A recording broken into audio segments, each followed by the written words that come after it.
Hi, everyone. Welcome to our second panel on environmental justice. This panel is going to focus on the relationship between environmental change, conflict, and displacement. Before we get started, a quick postscript actually to Paolo Bacca and Kelly Johanna Kilcare's excellent session yesterday on environmental justice, that just that we'll be uploading Paolo's article on indigenizing international law to your readings webpage. And I know you already have a lot of reading to do, but I just wanted to ensure that you have this piece as well, because it is excellent and we highly recommend it. For this session, as you know, your reading is the excellent report of the Special Rapporteur on contemporary forms of racism, on ecological crisis, climate justice, and racial justice, which in itself is a beautiful example of TWAILR praxis, actually, which we've been talking about in various sessions. So the Rapporteur, E. Tendaye Achiume, chose to focus on environmental injustice in her final report. And we also have the language of climate apartheid used by the former UN Special Rapporteur on extreme poverty as well. So we have at the United Nations an acknowledgement of this inextricable link between environmental harm and systemic racism. So the issue of race, which I think Yuri mentioned it in the migration session in a previous panel, it's central to how TWAILRs understand environmental injustice. And we saw threaded through Paolo and Kelly's presentation yesterday, we saw that, and I'm sure the same will be apparent today as well. So this brings me to our brilliant panel, who have expertise on environmental injustice, conflict, and displacement across Colombia and Latin America, as well as across the Middle East and North Africa. Each of them speaks to different aspects of how insecurity and displacement intersect with environmental injustice from their extensive experience across the United Nations, academia, practice, activism, and clinical work. Then we have Carolina Olarte, who is a law professor at the Universidad de Los Andes, whose work examines the intersections of economy, environment, and conflict through critical feminist and socio-legal methods. And she's discussing socio-environmental challenges in conflict and post-conflict situations, including the criminalization of protests and the diminishing access to public spaces. Then we have Sergio Latorre, who is law professor at the Universidad del Norte, whose work focuses on property as a dynamic institution encompassing evolving relationalities between subjects and territories. And Sergio is exploring the changing conceptualizations of property in response to the interlinked challenges of environmental injustice and conflict. Each of them is going to speak for 15 minutes. I'm going to use a timer, so once you hear the beep, please start wrapping up with, you don't have to shut up, but you can start wrapping up your concluding thoughts. So this will hopefully leave us 4 minutes for Q&As. Hey, Maria Carolina. Thank you very much. Well, thank you for the invitation, for Usha, for organizing this panel, to all the organizers, and especially to Laura for having me here to share with you. Well, I want to approach these intersections between security and displacement and environmental justice from a trajectory that socio-environmental protests in Colombia have been going through since more or less 2005. Okay, so what I would like to say, what I'm heading to, is that rather to talk about displacement and insecurity, I want to pose a question here, and it's how what I've been identifying in Colombia in this period is that what we have is a dramatic problematic of dispossession by use, not necessarily by displacement. That means dispossession in situ. And also how the socio-environmental protests, deeply related with a history of profoundly violent conflict in Colombia, are tied or related to a process of in which during the conflict and the transitional norms and legal frameworks that we've been having since 2005, the protest has been looking at or facing and suffering a process in which protest and environmental protest in itself have been turning into a security issue, into a threat to public order. So want to try to do this trajectory, and what I want to suggest is that while the criminalization of protests, very systematic and widespread in the country, and particularly social environmental protest, was first facing for many years different process of displacement as well, but very specific ways of dispossession by use that constitute specific forms of environmental justice. But what I want to suggest at the end of the paper is how in the last couple of years, that dispossession of use is not taking place as a way of dispossessing particular elements of nature or access to water or access to certain kind of forest, or soil depletion. But actually what we are witnessing now is how dispossession by use constitute or imposes new burdens to political organizing of communities and social environmental protests in the form of green debts.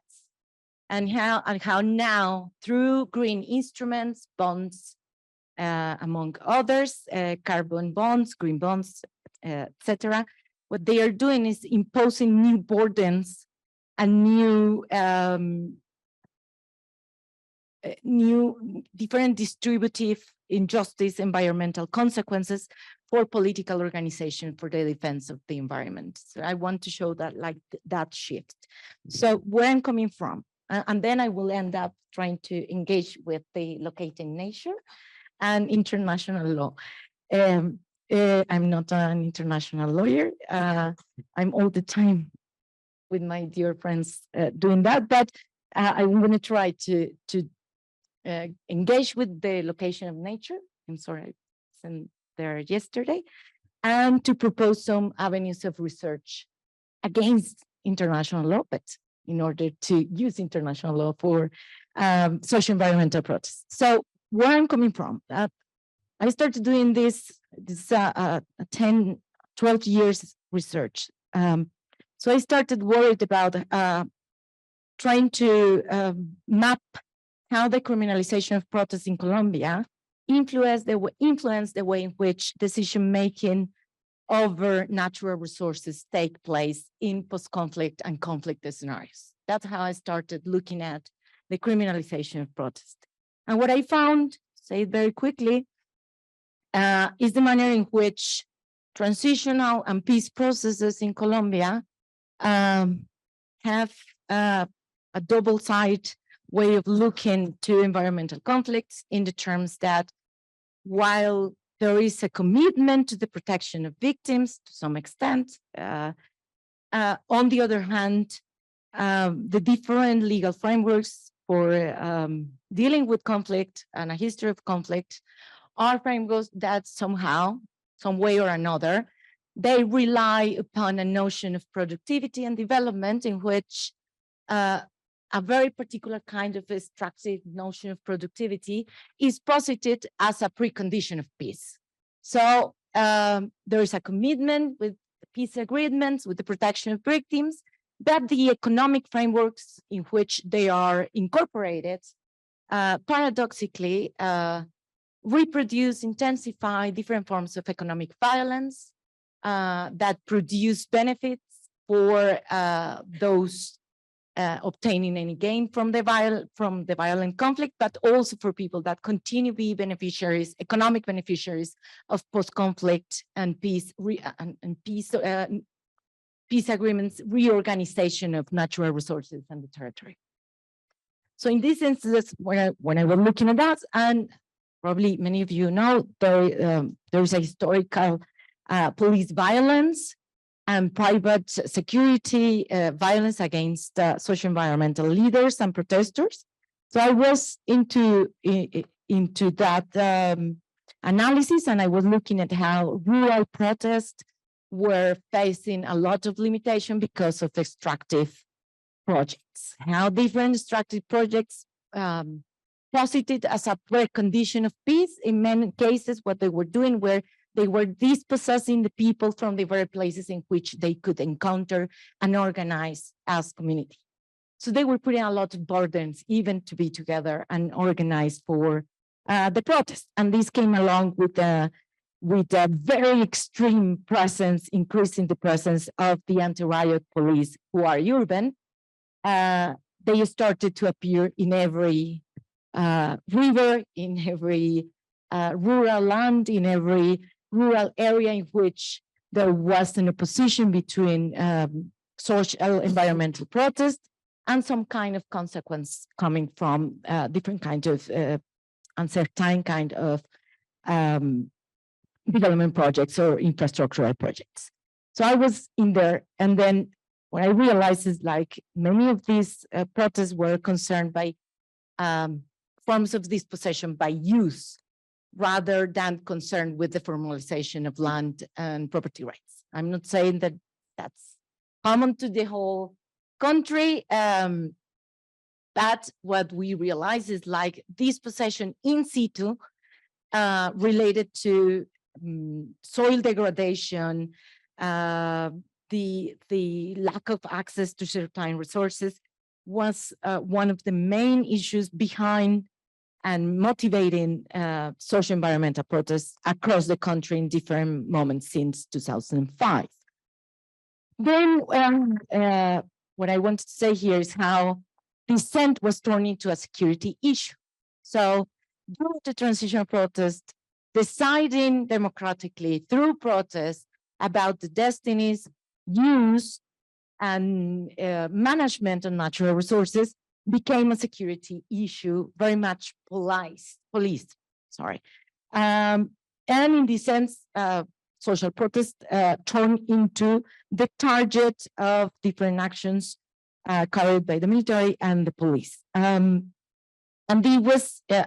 protest was turned into a security issue because many of these protests were against the productive reading of nature for peace.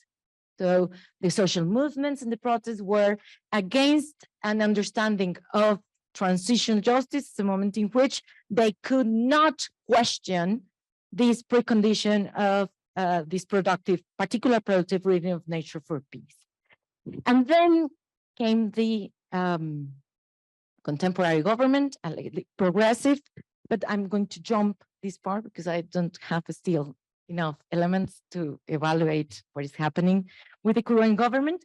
But then what I saw is that political organization, community political organization, the material needs they need to satisfy to politically organize, the very public spaces they need to be together and resist and organize in social protest were constantly either depleted or flooded or securitized, etc. And what I want to say here is that then after this turning of protests into a security issue, what we are looking at is how indebtedness turned into the new way in which people are having a lot of barrier or are facing the new barrier to organize politically to defend their territory and to carry on with these social environmental struggles is debt. And debt in very different forms. Sovereign debt, green bonds, blue bonds, not that much blue bonds, but green bonds and many other different financial instruments for indebtedness. And what I'm trying to say here is that these forms of contemporary ways of green indebtedness are putting a lot of barriers to political organization of social movements and environmental protests. The first one is that there is a sort of governance at distance that is ordering the territory in which people are trying to defend. But the governance is at distance, and that means that the protests face a physical barrier to even organize and display a protest. The second is that in any case, this governance of a distance have a very material and concrete effect upon the territories in which people need to organize to carry on the protest or the social mobilization against dispossession. And this has to do with, and this is what I'm trying to suggest. I'm just starting to do this part of my research. And it's that what people are facing is very different ways of dispossessing them from the use of their lands, because the dispossession of the use here are carried through a particular environmental protection, kind of environmental fragmentation of what should be protected and what should be not. And this governance of a distance is fragmenting the territory. It's a way of locating nature through new enclosures that might have the following effects, which are this worrying me a lot. And it's how we are looking at process in the ways in the places in which we are facing in Colombia very violent social environmental conflicts. We are looking at a turn from cheap nature, from a way of producing nature that's very cheap, to a way of profiting nature, a way in which cheap nature turns into a profiting nature, in a way in which it's very difficult to keep track of the very accelerated and constant degradation. Fundamentally, I'm concerned very much with soil degradation. And it has another consequence, is that it works like a de facto immunity for those kinds of corporations, brokers, and different kind of institution offices, I don't even know how to name it, that are beyond any kind of national litigation, because they are part of a matrix that it's kind of working in an immunity matrix. So it's very difficult for social protest and political organizing to even try to face and litigate it, because the access to the information of how this matrix works is particularly difficult. And this comes with another issue, and is that the climate reductionism, and how all the history of environmental fights are being reduced to decarbonization, to all the mechanisms to reduce CO2, which is very important. I'm not saying that, but what I'm looking at is how the protest and the social organization have to translate very violent and very quickly all their demands, who are territorial, cultural, and environmental and historical. They've been having to translate all their demands into the language of a climate reductionism that depoliticize and dehistorize the history of struggles and resistance of these movements. So this is coming also with the debt issue. And the debt issue, getting to the conclusion here, is that green indebtedness are broken down political organizations. So it's a governance at a distance that very effectively are broken down the solidarity networks, the very much community or communitarian core of organization. And with 2 minutes, I will finish. I wanted to connect this to what we are asking from international law. This is something that we've been working together with Felipe Galvis. And here, what we want to say is like, it's an invitation, I will leave it there. And is that maybe there are some things that international law can be looking at and making visible. And in this sense, what I would like to suggest is how that maybe one way of addressing this issue is locating rather than locating nature, it's also locating the processes and operations of profiting nature, and specifically doing in a very painstakingly work, and to localize how green protection is creating a fragmented green nature. And I think in that way, international law, it's a way in which we can fight these fragmentation issues and what you call, Usha, the double-mindedness of not only disciplinary, but operational and political dimensions of international law. But I can carry on with this later in the discussion. Thank you very much.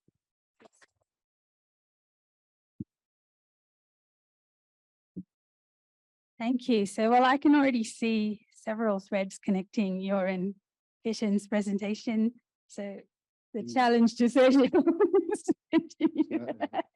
So I reject the challenge. Okay. So thank you for the TWAILR collective for the invitation and for personal friends too. So I'm from Bogotá. I lived here for 20 something years, and until very recent, when I come visit, I've asked the question of territory. The question you, Sujit, asked about yesterday. So I don't think it's only a thing that you have to do in the Canadian Academy, but I think in order to complete kind of that part of my education, I looked a little bit and I asked a Muisca friend I have about a little bit of the history of this territory. And so I wanted to take this opportunity to honor the Muiscas people that lived in this territory. And in particular, I want to acknowledge this space and this territory, which is right next to Rio Bicacha, called later Rio San Francisco. That is the one that you see canalized here. And it starts like between these two mountains, Monserrate and Guadalupe. The Muisca name for that particular place was called Tensacachihuachia and was a very important place of political and spiritual relevance in which Muisca was baptized in their own way and their child through burning their placenta and having a ritual in the river. And an anecdote Malawi, my friend mentioned yesterday that I called and asked him was that if you follow the canalization of the river and goes to Street 13, Calle Jimenez, and you get to Plaza del Rosario, that's actually where the last Sipa of the Muiscas was killed in 1539. Some people call them Saquezasipa and some others call them Sagesipa. And some people, so I think it's important to recognize this history that has been like forgotten. So, can you help me with the slides? Thank you. So what I want to talk about today has to do with two very concrete cases from my fieldwork in which green solutions, referring to some of the report read, in particular market-based solutions to alleviate climate change not only reinforce or perpetuated racial marginalization and inequalities as one of the reasons for these sections suggested, but also aggravates the socio-ecological crisis peoples in these regions are facing. So, as some of you know, I've been working with in this community for over 14 years. This community is called Paso El Mono, yes, and so just a few kilometers away from the town of María la Baja. María la Baja, María la Baja. María la Baja is located very near Cartagena in the north part of the country. So you can switch it now, thank you. In the mountainous region of Montes de María, northern Colombia, lies Paso El Medio, a settlement of roughly 48 Pareque-built houses and a rural school built shortly after the settlement started. You can in fact see the palm in the backward. For decades, Montes de María was the epicenter of a direct confrontation between armed forces, particularly guerrilla groups, paramilitaries, and the army. In fact, Paso El Medio started when, in 2007, a local NGO bought 1.5 hectares of land to provide shelter to internally displaced families. the plot was purchased to a small local farmer who sold this piece with the rest of his land and moved to Cartagena. Today, a palm oil plantation surrounds Paso El Medio by all its flanks. For over the years, the number of houses has doubled in number. I have witnessed. Newcomers, relatives, and acquaintances, many from Venezuela, have arrived to Paso El Medio. Yet the size of the settlement lot is still the same. Contrary to the village's increasingly overpopulated plot, each palm tree has its own space. With the expansion of palm in this area, there is also less land for cultivation.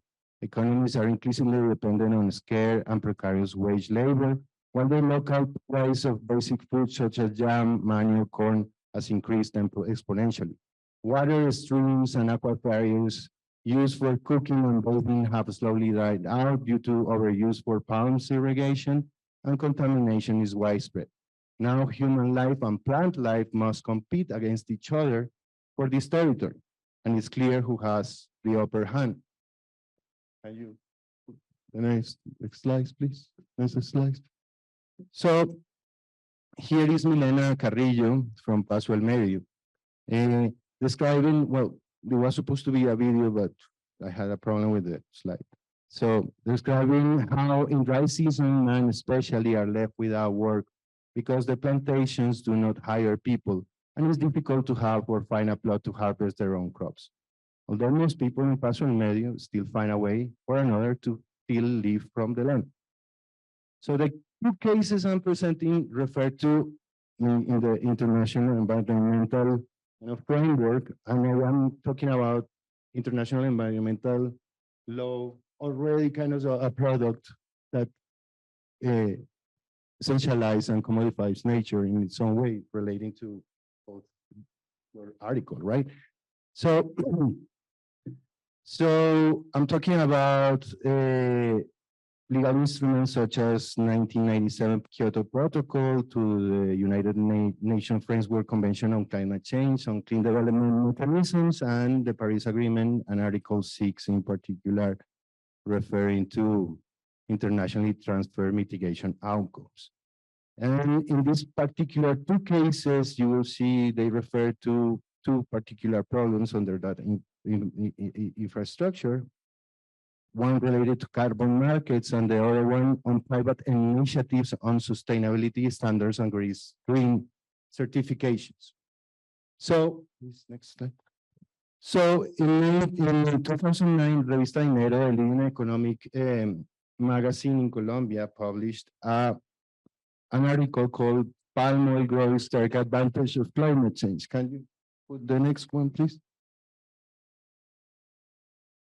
Oops, no, no. So this is the palm.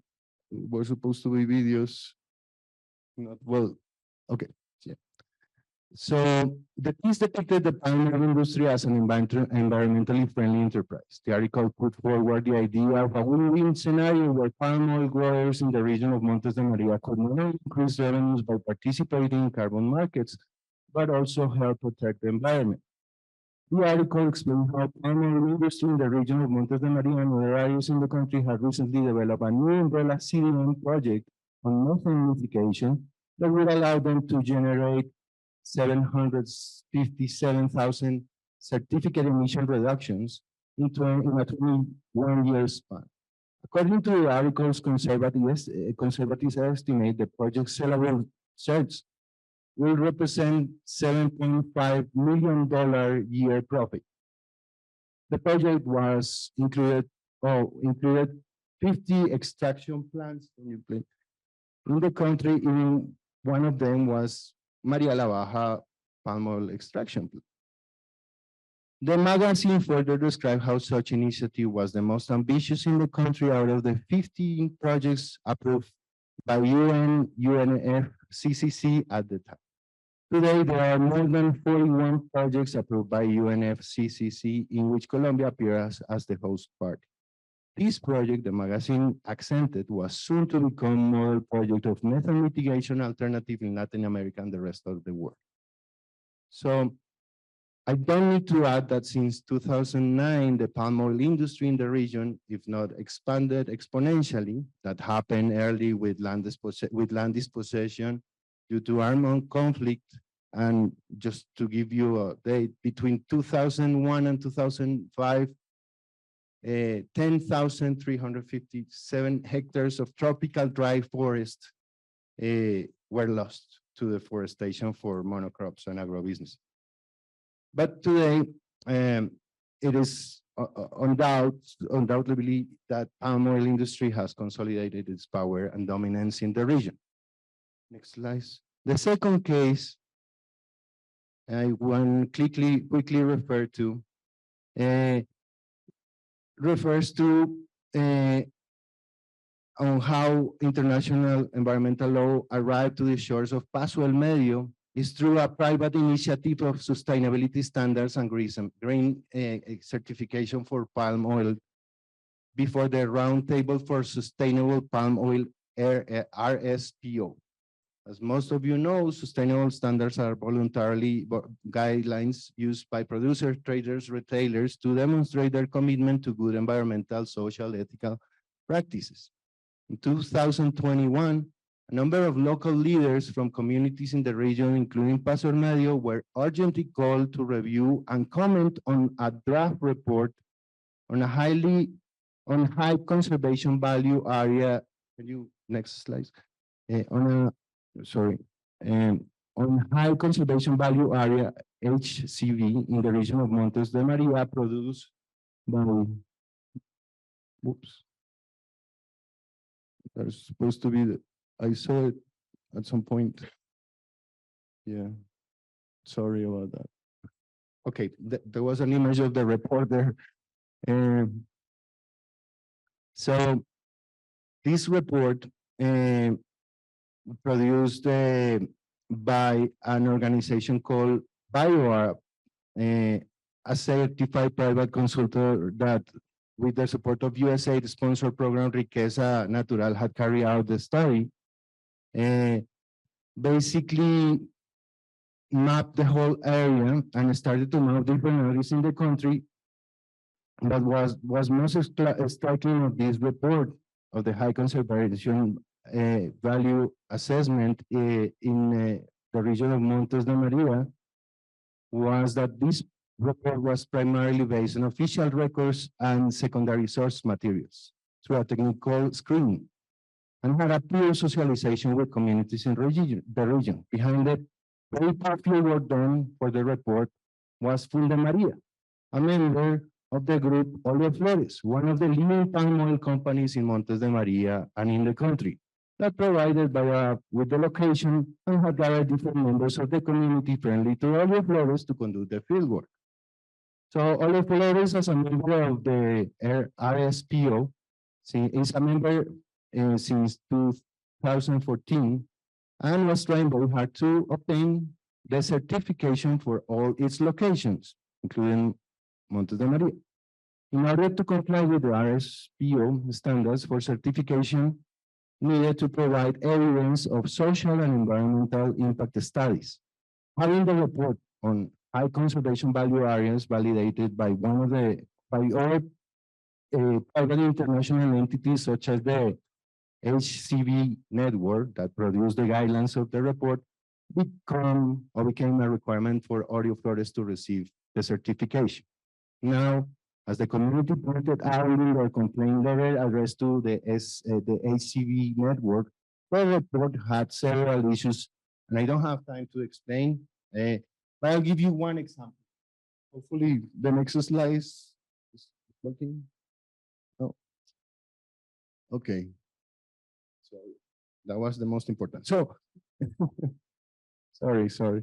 According to the High Conservation Value Assessment Guideline, the HCV pipe is designated to protect sites and resources to meet the basic needs of local communities and indigenous groups for their livelihoods, health, nutrition, etc.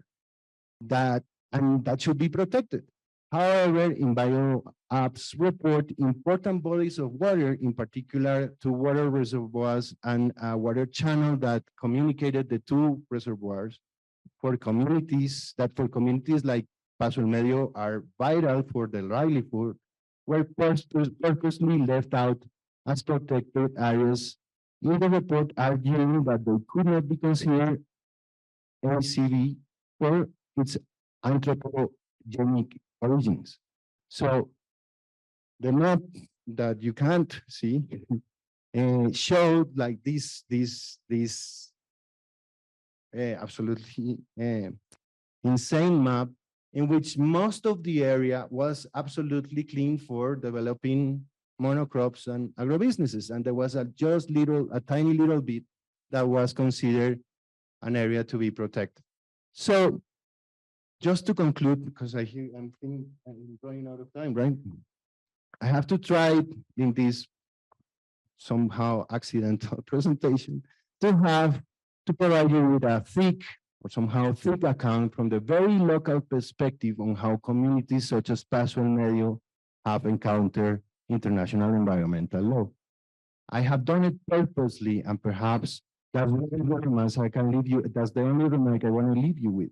Because in order to conceive new alternatives for international law, sharing the political and ethical commitments TWAILR stands for, Angie was talking about yesterday, I think we must necessarily take serious the question who these people are. Who are the poor, excluded, racialized people we're talking about? What is the territory, the place or places, the settings we're talking about? What are they truly like? And how do I fit in with my expertise and obviously my limitations, meaning obviously to be constantly aware and remembering on your own positionality as, in my case, a privileged white male lawyer scholar, but also to scrutinize connections with your past, with my or your ancestry, and with future generations as colonizers, as was mentioned also yesterday, but as much more.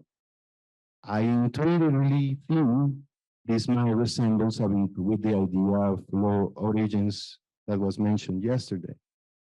Of course, I'm not naive and not that stupid to think that all of you should go and establish a long-term relationship with a community for 14 years.